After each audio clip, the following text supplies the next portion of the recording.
Okay, hello again, hi everybody, it's me Wushu Richard again for another night video here before I go to bed because it's very late now. I'm just going to finish by saying a few things very quickly. Here's like the fourth video tonight. Okay, I'm making 4 talk videos on martial arts tonight for you guys. I want to say this is another one. This is another video here based on martial arts and the philosophies behind of martial arts and the ideas and that.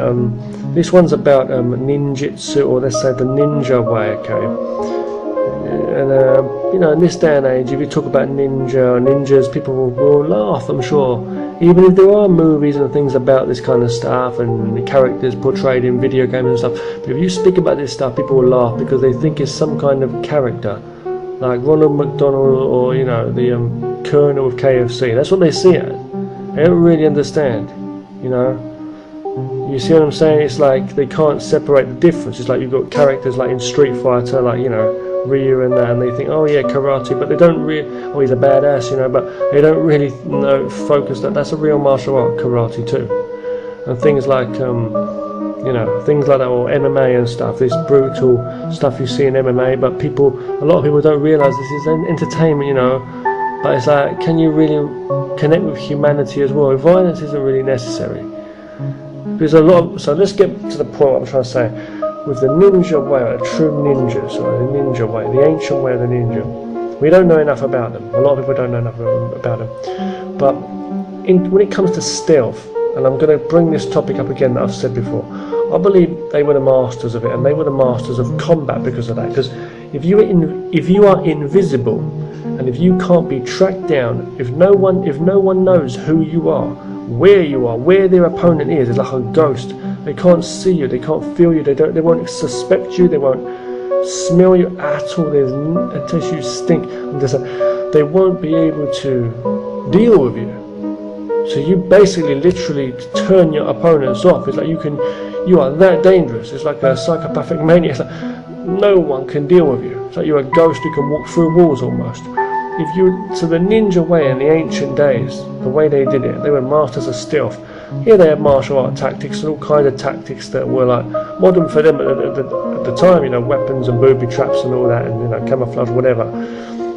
Very smart in the way they did things, and they had to be, and they worked in teams, I guess. They had to work things out, you know, and alone. But what I'm trying to say is the actual mindset of just not going head on, face on with an opponent necessarily, and especially if it was a bigger opponent. And you might say, well, come on now, you still need to be a trained martial artist, don't you, to take on the bigger guys even.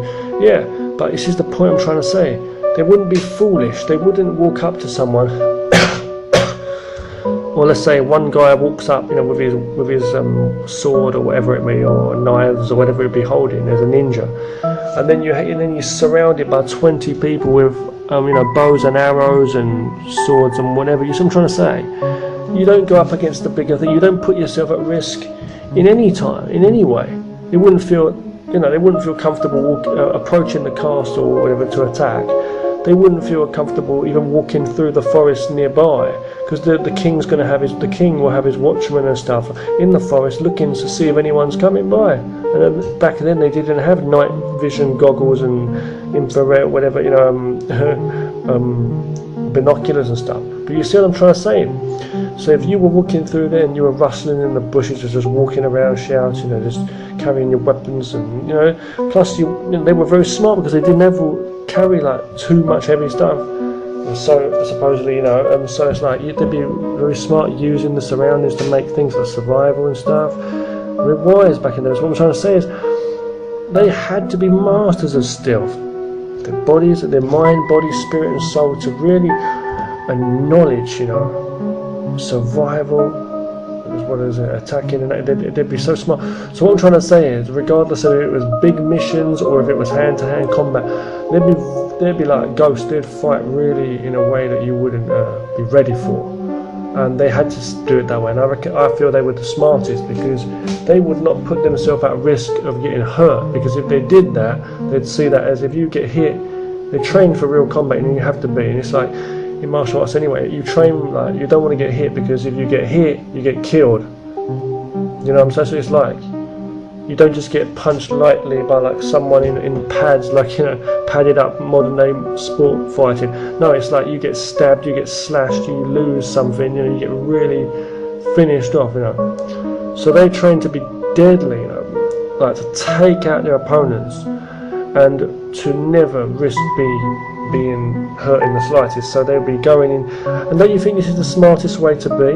Not to be violent or an attacking person, but in real life, in anything, you don't want to put yourself at risk ever, do you, of being attacked in any way? And I'm not saying being offended and being upset by what someone says or thinks of you, like in these cheap, weaker cultures that we live in now. I'm talking about someone really hurting you, you know. You wouldn't leave loads of money on the table, would you, and your front door wide open and let it be known as such. You know, you would keep things secret. What they don't know won't hurt them. What they don't know won't hurt you, kind of thing as well. So don't leave your back open to an open door like I've done here for some fresh air. Don't leave you know what I'm saying? Don't leave your back open to attackers. That's just what I'm saying. So it's like when you cross that bridge, they say knock it down, you know, and build bridges and you know, they were smart. They worked with like code language and things like that, so people would know the language. The mind is what does it. The mind. Not just how big and muscly you are, not at all. So there is the mind and the body and the health. There's training, your physical training as well. But you know, it's like, that's what I'm trying to say to you. So they were the smartest. So what I'm trying to say is, they'd deal with anything straight up. The opponent wouldn't know they're there. They wouldn't. There was none of this ego stuff where someone would say, "Oh, come on, man, come on, that was a cheap shot, man. That was a cheap shot." They didn't care about the cheap shot because it weren't about ego. They don't have to stand there and prove to you that they can take the blows and they can, you know, come on, I'm going to fight you like a man. It weren't about that.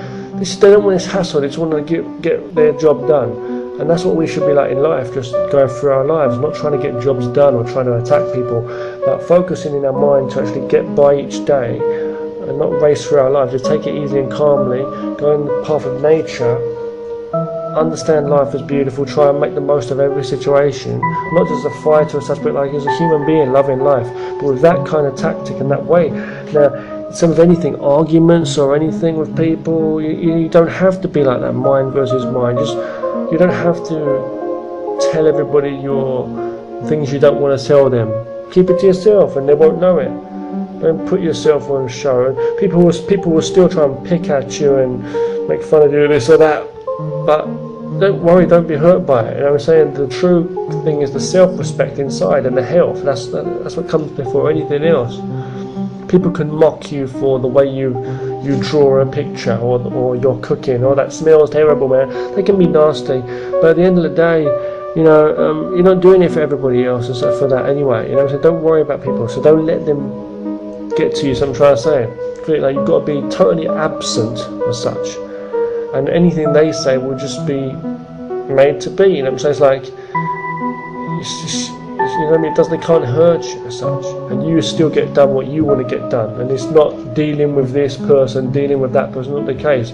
You could do if you wanted to. You could, because they're that deadly. You see, as a martial artist, as a ninja, that's what I'm saying. It would have been like, you see. So that kind of philosophy is there. It's like you look at people like, you know what? I could pick them off. My mind's faster than that person anyway. I'm more aware. But yet you choose to live a positive life and just focus on health and doing creative things, and let them wither away, let them just, you know, blow in the dust, because that's the nasty fools it's ego and blindness in the darkness, and you shine through the dark by being a light, you know, and maybe too bright for some people, you know, and it's disorientating, but you can see everything. Anyway, you know, you sense your radar, grow your radar, you know, with all its sense, logic and wisdom as well, you know. But what I'm saying is, you know, it's like this: the more you practice this way, the more you'll be aware of life more and how to tune in more and how you can flow in nature more. So with the ninja way, what I'm saying is you don't want to fight as such. You don't do this and that, but it's like that's what they were. They were literally, you know, the opponent couldn't see them, let alone feel them or anything most of the time. And they was always able to pick off their opponents, and they was always ready. And if they had to fight, they did do the damage. They'd hurt them or kill them if they had to. So they were very good at defense and very good at attacking. They're like the best at both. So what I'm trying to say is, this is the same in all fighting. The same in all fights. You can talk about having ego and like cheap shots and sneaky this and that tactics, but no, I believe that's the same in all fights and people don't even realise it. Two guys fighting on the street, or two Muay Thai fighters in a ring, Kyokushin fighters or boxing fighters, whoever you are, it's the same in Manny Pacquiao versus Floyd Mayweather, whoever it is, guys fighting. When they're going all out, they're not standing there just taking the blows. Sometimes they might for the ego in the crowd. So ridiculous. You end up with brain damage and for money. When I say that, it might be good. But I'm saying if it's like self-defense, martial arts is like self-defense, you want to avoid violence and be wise in your life, because you don't want to put your human body at risk of putting yourself in danger and hurt. So what I'm trying to say is that, you see,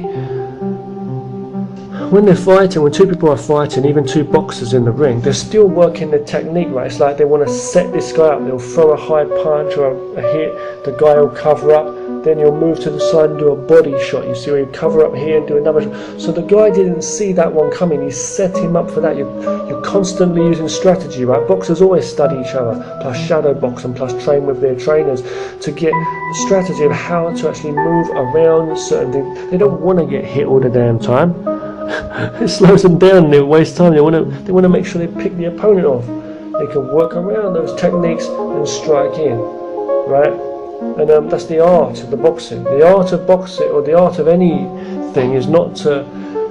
You might think you're tough in that. It's like, how many times you fall, you've got to stand back up again. It's the same as Rocky said, it's it ain't about how hard you hit, it's about how hard you can get hit and keep moving forward, yeah. That's about determination in your life, and it should be put into a positive way of living.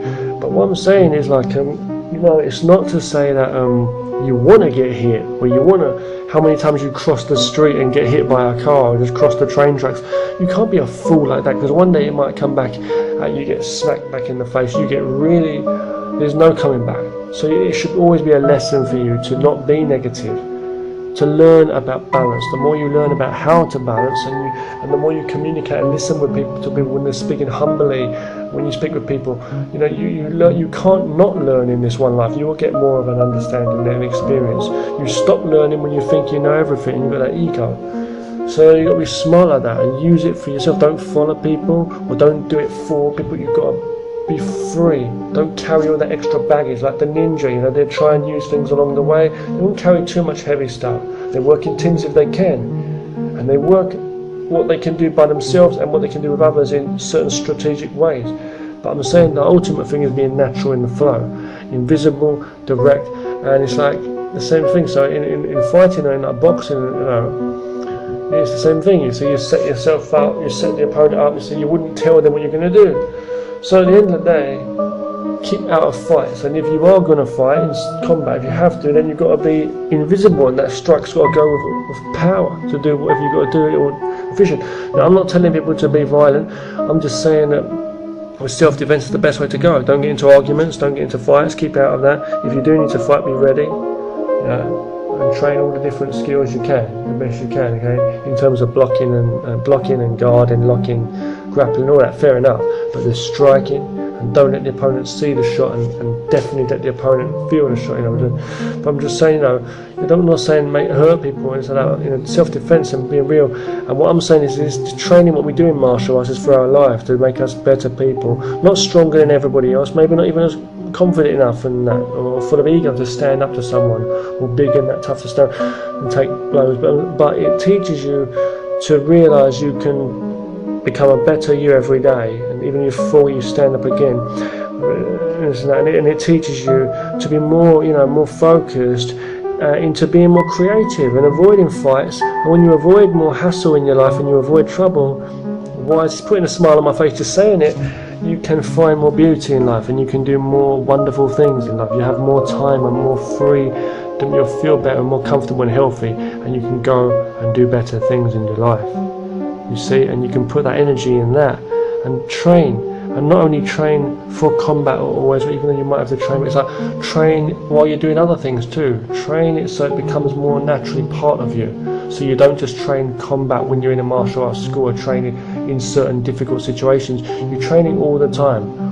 When you go out into life, use the whole thing as a training process. It's like children and like young kids when they go out into the world, learning with their parents or going for a walk. They're learning about the world around them. Their balance, or when they're playing in the park, or whatever. Young kids, growing up, babies growing up, they learn. And it's all part of it, it's not separate, but it's like then as we get older we become more complicated as we get older, and we separate different things. You shouldn't be like that and complicated in our minds. We should make it so it's all one process where we're always on track, like that train on the track as such, but definitely when you focus on certain things like combat training, you've got to work on that, or painting that picture, you've got to work on that, But the ninja way and the tactics were very smart. You can work it in language and into the way you think about how you can be more stealthy, think about how much information you can give, or you should or need to or want to give, how much you're not, and how you're reading certain things, what people say and this and that. You become very, very aware and very wise, and you learn how to be more invisible and invincible, smart and powerful. Thanks very much for watching. Train hard and stay safe. Keep it real, love your life, take care of yourself and those around you, okay, and who you love and your family and everybody. Okay, take care. Thank you very much.